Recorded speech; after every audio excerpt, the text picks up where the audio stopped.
Okay, well, here we are, folks. I don't really have any candles or campfire, so I gotta go for some LED lighting effects and see how this works. Kind of the end of the day, it's sundown around the old campfire that is actually LEDs nowadays, so that's pretty cyberpunk, kind of, in, I guess, kind of shitty sort of way. Ugh, ugh.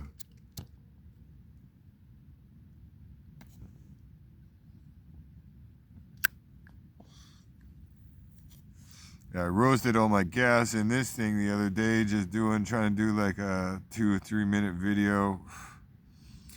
Oh well, that was kind of fucking stupid. But nevertheless, I still gotta try and keep the videos to like under 35 minutes for my 3 minute videos.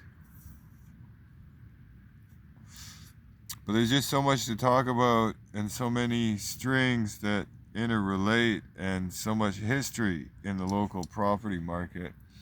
Now, I don't know if you can see the hill. I'll turn the see how there's levels. This I'm gonna do a video. Fucking whoops! Oh my gosh! Now we got to set this all up again. I'll do a video in the morning. It's easy to see. This was actually a natural amphitheater before the park and the school was here, and there was this area with these levels. It was like a campfire pit, because where I am now camping, it used to be the landfill, just like lawn and garden, because it was basically in the forest. But it had been the landfill for a while, the yard and garden landfill, and they had like concrete blocks or like stones and stuff too. There's still some of that shit piled up over there by the dog park that it's like in the pathway and stuff. You're like, wow, when they did the remediation. Anyways, the part here on the levels, it's where the college students, because back in the 70s, the college students used to have automobiles. Now nobody drives, especially not the younger generation. Except maybe the just off the boaters, that it's a new thing to them to get a car, and hence why we have all the accidents. Because, whatever, that's getting aside the point. But the point that I am trying to make is that this place was a whole lot of different not that long ago. And everybody's forgotten because everybody's a newcomer. So they just think, oh, this part was always developed to some degree. And then there's the forest right beside that. And yet, this forest was all clear cut 100 years ago. There's no trees that are actually that old. Because they've been clear cut, and this is the part on the top of the hill. Well, I'm kind of down a little bit on the hill, but this whole part of the hill was mowed over and turned into farmland. And the parts over there is where the rail lines went, and so that was commercial. But this part here in the, I don't know if you can see all the bumps. It was a natural amphitheater, and the college students, they used to come here like on the evenings and on the weekends. In the summer times, there was like a campfire spot. It was like a cool spot to hang out, where the theater troops would do extracurricular activities. Also, there was witches. There's lots of witches and because college and the tie-ins with lesbianism and the witchcraft on the West Coast, there was witches seances. And also down there by the river, there's other spots that you can see. They're marked in areas where they have circles, witches circles, and they have the seances or weird shit like that. I've actually come across on the solstice, the equinoxes and stuff, weird different days, full moons, full moons around the changing of the seasons, these sorts of times. And then, oh look, there's a witches coming. Oh look, they're up to weird shit. Huh, let's stay and watch, from the shadows in the back of it. Weird shit goes on out here on the West Coast, folks.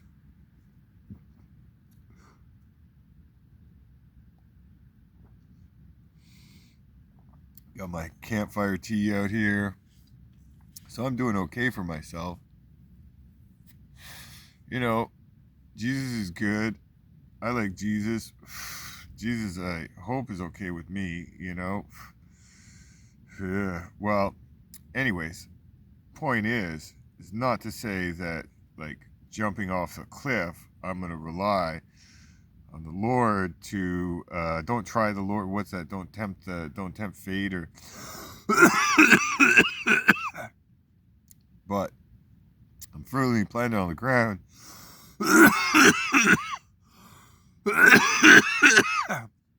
And fully aware of this ground that I'm on, and there's bats flying around, and they eat the bugs, and kind of good bats. Firmly planted on the ground, I know something about the sacrifice or the witchcraft or the weird kind of seances and weird shit. I've seen a woman. Definitely, you can recognize the witch's tattoos. It's like gangland tattoos. You read the tattoos, you're like, oh, you've been to witches' seances and other people. Those aren't tattoos that you get in a tattoo parlor. They're tattoos that you get on the, certain night of the full moon or of the new moon, and they're out there with the witch seance, and lots of that in the colleges out here. But this part, it's not used as a natural amphitheater, as a natural theater at all anymore. The elementary school kids, nobody ever comes down. The park's up there, so nobody ever comes down here. And I remember, 1984, 85, it was still like the landfill, or maybe that's around the time when it changed. So,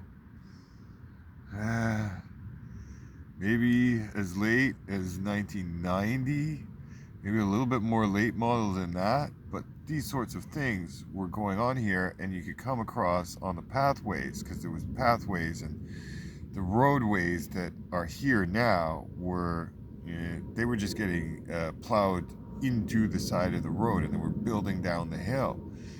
There was roadways going into here, but they were up there, further on up, past where the school is, probably maybe about where the townhouses are that have already been built over the last 30 years.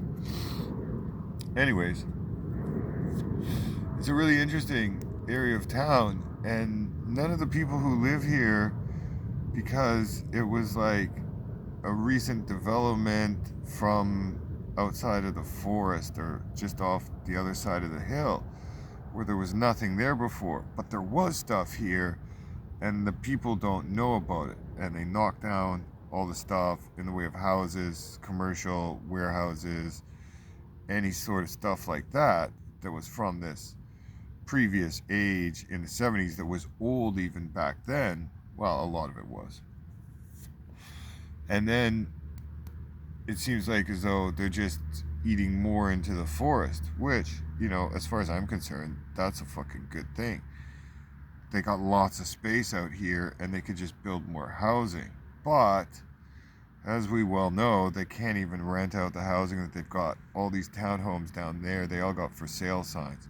All the condos at the top of the hill, they all got, like, empty freaking units all over the place.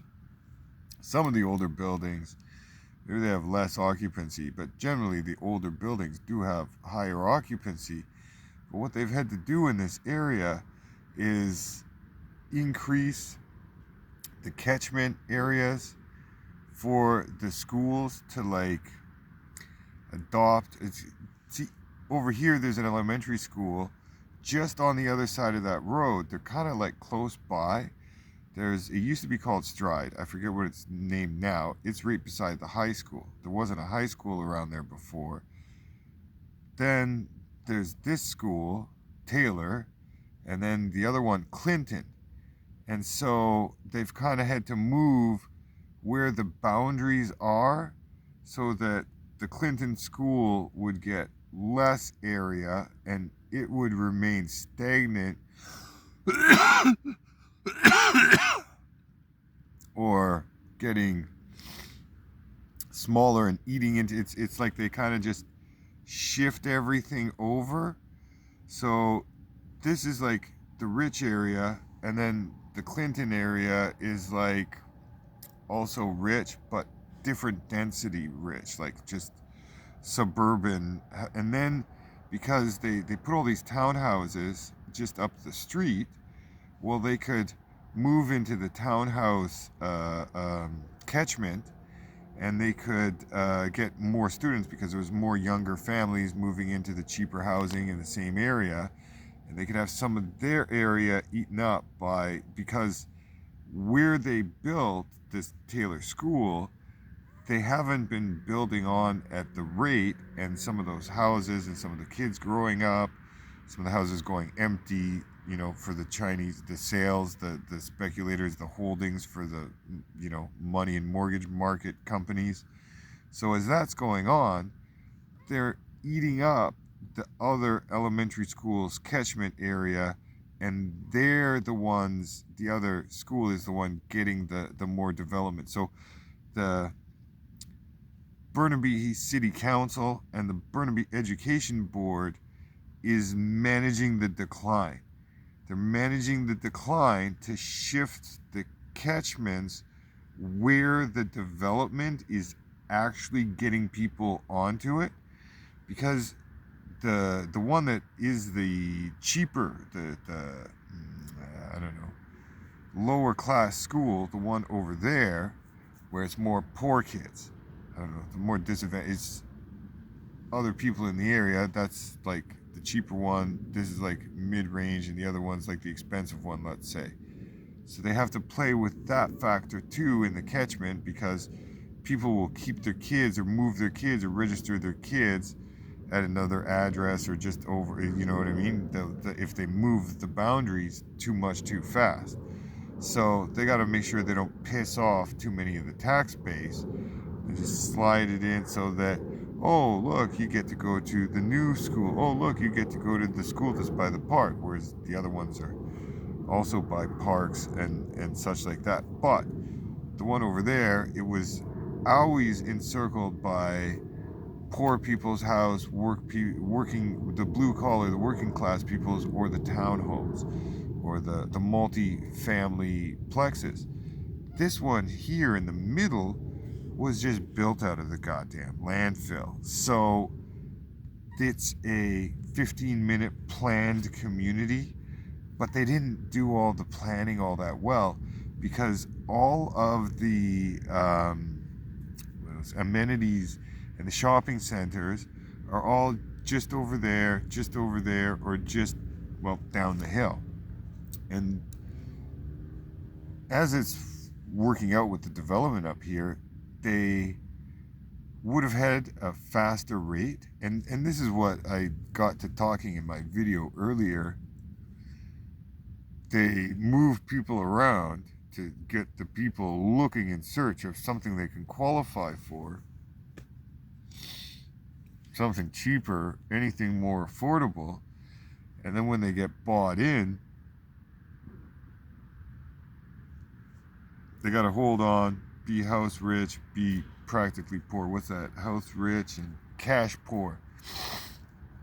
So as they're developing this area here in the middle, it didn't start with the school. It started with the condos that just grow right out of the forest.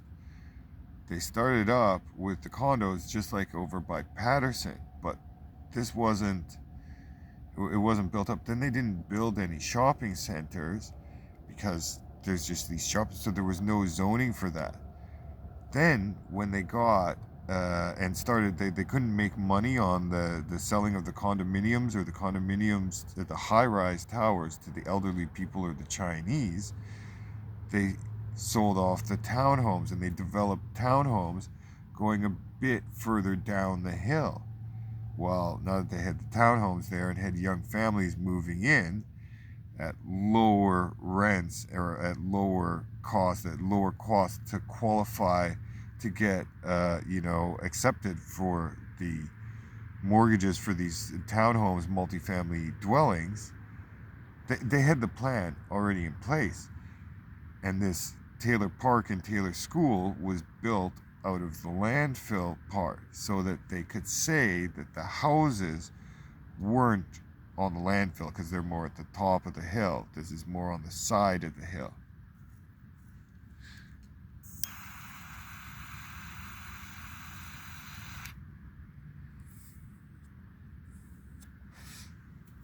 But do you think that the real estate agents who are selling these homes know any of this history? Not likely. There's maybe like, I don't know. God, there's so few people that know anything about the history of this area or any other area in the, you know what I mean? We're talking like 0.1% of people in any industry, let alone in this area. It's, I do remember talking to someone, and there are people who do live in the houses who have lived here for, the whole lifetime of their kids, plus they're old. So we're talking very few, like, I don't know, dozens of people. But as I've been staying here longer, I don't think there's as many people as I once thought there was. And they have to, like I said, spread the catchment, shift it from side to side. Because the other school that's just over there, on the other side of what's called Griffiths, it was like always there. There was a schoolhouse that was at the top on the other side. That's that empty lot by the tram station, and got turned into the BC Hydro building. But that Stride School, I went to that school for 2 years. It was a short time. But they changed the name of it, and they've had additions, and it looks so god awful gangly and such fucked up fucking add-ons to the renovations to this school that once was a school. Like, we're talking World War I era. Maybe 1910, after BC entered Confederation, but probably before 1920 is when that school was. Like 1918 is like at the end of World War One. They come back, they build a school. It's that old. This one was just built, say, I don't know, probably opened around 2000. 25 years old. The landfill had been closed down for 10 years before they even started building. And in that time, of that decade that it was closed down, there was parks here and weird witches seances, oddball shit like that, and shenanigans and campgrounds and cool stuff before they even built the Taylor Park, right? But now it's a selling point because they developed all these townhouses further on down the street, which would have been fine and would have been a good idea, but they kept on upping the price until nobody can qualify anymore. And even the people who bought in recently, they can't afford their houses, and their houses are listed for sale. So there's a bunch of bad blood and bad shit that's going on here too. This is, well, I don't know to say that the school is going to be closing down, but it's the population of, even if they importing more people with more immigrants with more kids per family, they're not filling up the spots, and the people aren't able to move in without severe government subsidies. They finally got the social housing. As it's gone further and further down the hill, now they've opened up social housing that's on the government dime that they can't even open up and get lots for, or people in the building because it's still too expensive. Anything that they built more late model, the less it's occupied. And this is like, I don't know, a tragedy.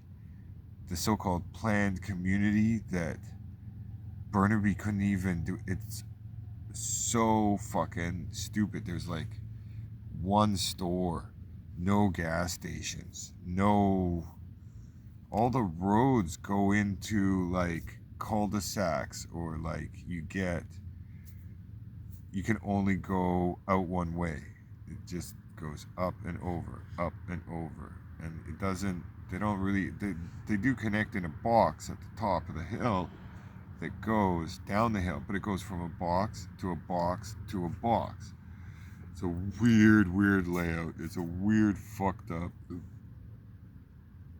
these planned community type things, because they're building out into the side of the goddamn forest of the damn hill, which they haven't done in 100 years. But 100 years ago, there used to be donkey trails and fucking horse trails and shit all over the place.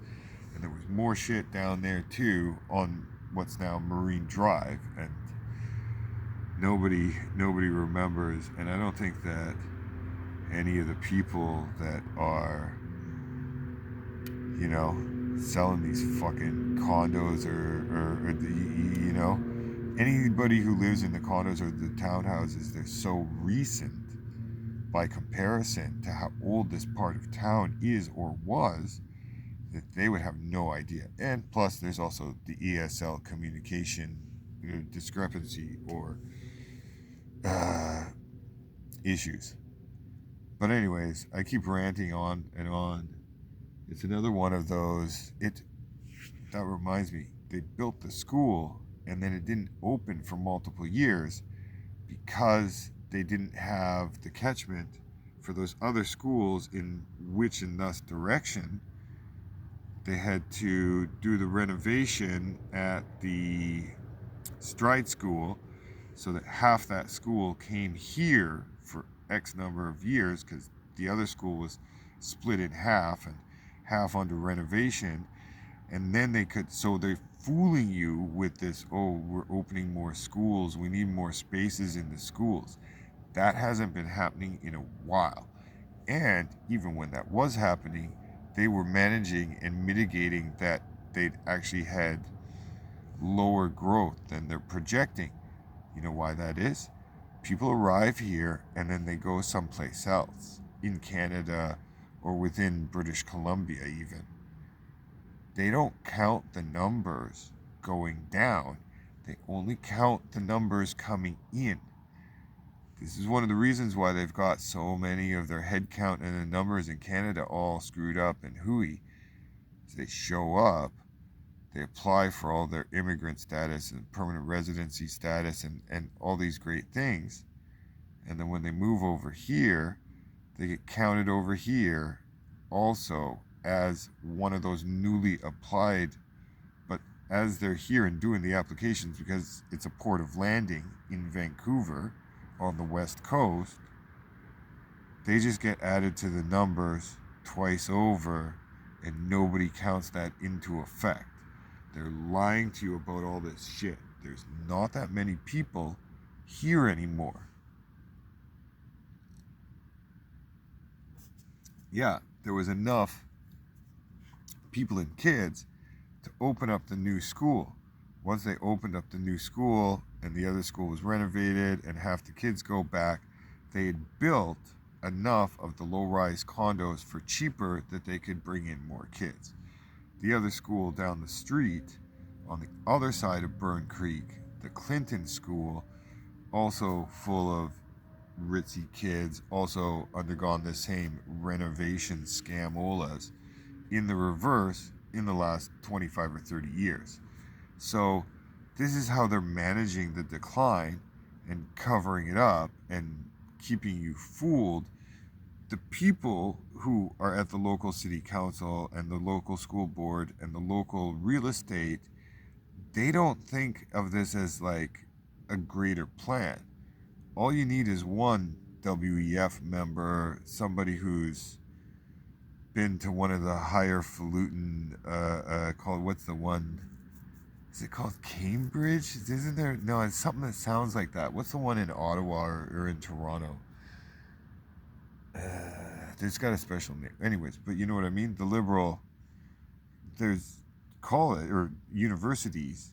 What's the one in Canada? Fuck. It's like I can see the people with their stupid t-shirts, but I just can't read the word. It's like something very British sounding. Anywho, what I mean to say is, all you need is one plant per city council per 30 years, and enough of that ideals is floating around that they can kind of plant the seeds, let's say, to have these sort of systems instituted to manage the population decline with the inputs or the ongoing immigration scam that they're also running. That's a fucking fraud too, which it doesn't seem to be that's working out for Canada anymore these days. So they can keep the ball rolling and keep people believing that they need more money for more portables and more schools. That's one of the things. I see them building more school space in Surrey, but in years gone by, they would get these portables. And the reason why it was gold plated, so it ended up costing them, like, if it was a construction company, they could get a portable. It could be outfitted in a nice office sense, and it would cost them, I don't know, let's say $45,000 for a year or something like that. The schools, that same thing would cost 4.5 million, not just tenfold, but like, I don't know, maybe even 100-fold, maybe just 30 or 40 or 50-fold, but it would be frauds and gold plating. So as we would do this, we would get people thinking that we have the population increase. Same thing with the homelessness and the real estate market. I used to always say, every time somebody walks by a homeless person on the way to the real estate meeting to go and view the condo, it's going to be able that the real estate guy is going to be able to charge an extra 10 grand more for said $798,000 condo to begin with, right? So that's pretty much where we're at now. All these sons of bitches, they have no idea where we came from because they just showed up and thought it was a good idea to go for the prestige and the glory of paying the exorbitant Vancouver rates of rent or mortgage.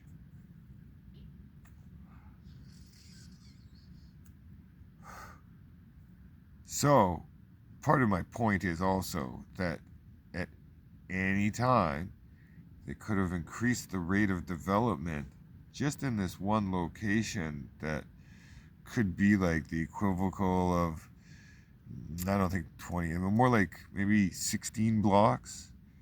16 blocks up the hill, and then 8 or 10 or 12.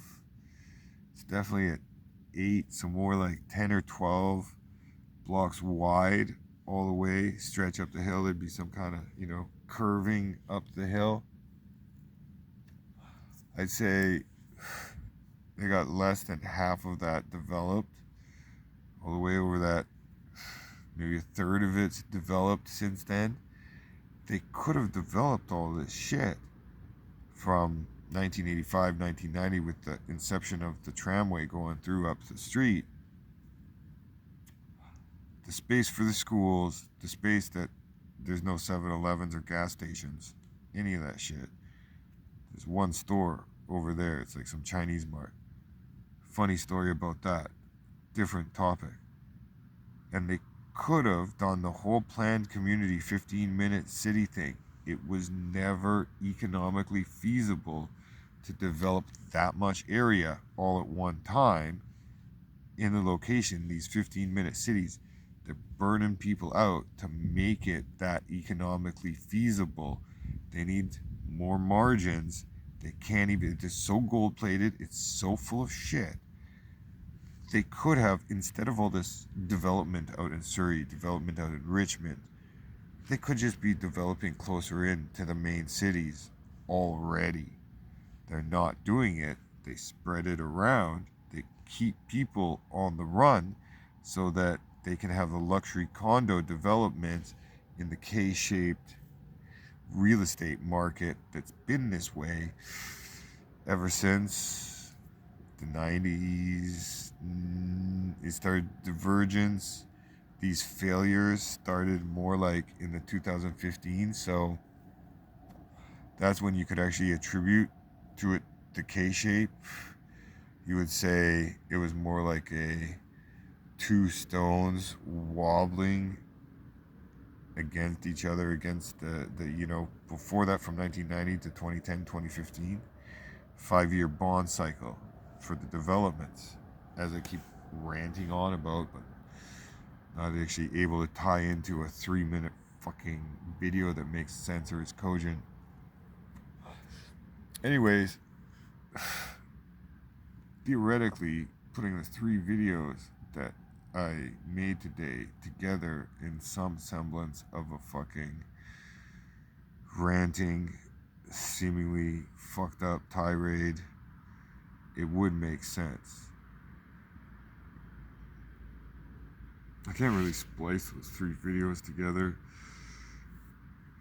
and then post a whole hour video. My phone doesn't have enough memory to fucking... I gotta delete the videos, upload them, and delete them. So much for the cyberpunk lifestyle there, folks. But it's been good to me so far. Anyways, what I mean to say is that this is like an anomaly within the greater anomaly of the macrocosm of the fucking lower mainland. 15-minute cities, they never were practical or economical, and they've had this idea going back a while. This part of Burt, because it's the old town that they leveled, kind of, it was pretty empty back then too. And then the other parts of town that they've been leveling in sections. This one, they started with a clean slate, and they always fucked it up too, folks. It's more complicated than that, and I could go ranting off in all kinds of fucking stupid other fucking directions. But until that point, I wish you a great night. And I'm not camping out in the haunted forest. I'm camping out in the fucking nice under the stars. So I got it nice and easy. And you folks have a great go fuck yourselves. And we'll see y'all next video of ranting and nonsensical fucking bullshit I can't get anybody fucking subscribed to. This is fucking... Gotta do something more exciting, more fun stuff.